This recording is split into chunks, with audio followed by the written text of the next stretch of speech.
Kenemun. Teje Kenemun.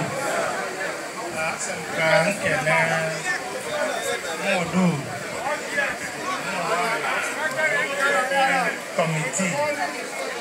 Dan ini nona.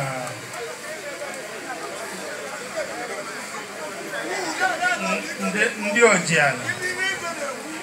Ndi na-emere na emume nwa edebeta na emume awọmji gara ka anyị si chọọ na-ekelekwe Chukwu ka o si dute anyị na-ayọkwu ya echekwara anyị ọgụ ma mbọ niile a na-agba n'Ibite bụ ka Nteje dị mma.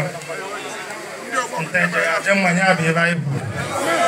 Ibite ya dị mma ya bụ ebe anyị bụ. Wana ọdịnala eze Chitoke abịa anyị na-eme nke mmadụ ya eme na-ayọkwa gị ngịpụ osekwu ị na-edu anyị na mbọ anyị na-agba ka udo dị na Nteje, ka obi aṅụrị dị, ka ọganiru dị n'obodo. Udo na-adịrọ ha na-agara n'iru.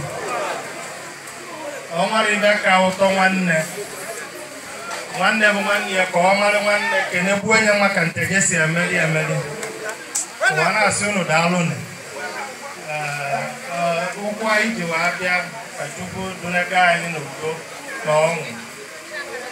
Ekwukwara m sị na nke onye na-eme ya na-akarị ya. Onye mbọ a na-agba n'ụwa bụ asị na nwa mụta nwa amụta ibi ya.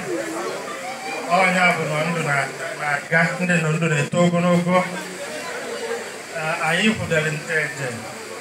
Ọ bụrụ ebe a na-akparị amụ mekatazie ebe dayarịba na-ayọ Chukwu ka mmụ arọ ndị yut uchere elu ana ka ba maa na ọ ṅụrụ onye ebe na ba na-anọ na ebe anyị na-ekwu okwukwe ise dịla okeke dịla ọka abụọ mma. Ma na-asụ unu daalụ unu ndị bịara ije ka Chukwu duo anyị nke onye ji ekenye akọ nne ya arụ ike ogologo ndụ. Ibite ekele m unu. Ibite ekele m unu. Igwe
You